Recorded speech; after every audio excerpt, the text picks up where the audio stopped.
guys. So, linawin ko lang ha. Hindi naman ako totaling professional na vlogger or what. Pero sometimes sponsored. So, lilinawin ko lang ha. Merong mga kumakalat na kwento na ganito si Step, ganyan si Step. Especially dun sa minsan kapitbahay ko pa yung gumagawa. Or minsan ibang company. Yes, I'm not a perfect employee. Sakitin din ako minsan. Lalo na kapag mare-regular. Oo, it's fine. Tanggap ng family ko, tanggap ng friends ko, tanggap ng asawa ko. So, why bother make it a habit na i-chismis or pagkakitaan, alam niyo yun, every day, every fucking day, magmumura ako for once ha.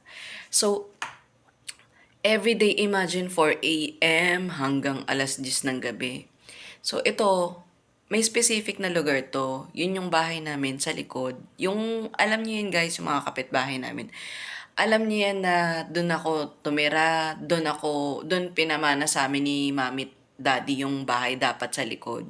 Kaso canceled kasi nga bigla ang pinasok yung bahay ng NHA. So hindi ko na ikukwento yung about doon kasi iba na yung may-ari. Pero ito yung putang ina. Sorry sa organization namin pero grabe naman guys kung siraan naman ako nung main road. Wagas. Hindi yung main road lahat ha pero everyday.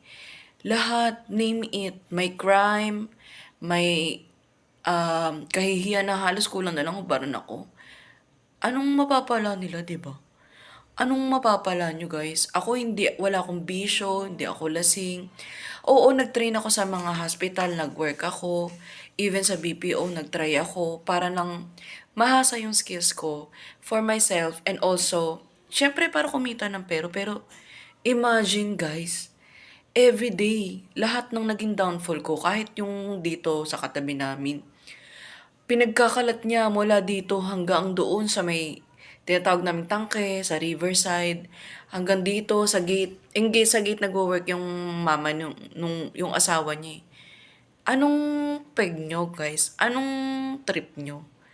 Hindi kayo masabihin in person, nakikita ko pa in person minsan, tuwang-tuwa pa sila na ano, hindi ako, never ako nag-grade ng mga construction workers.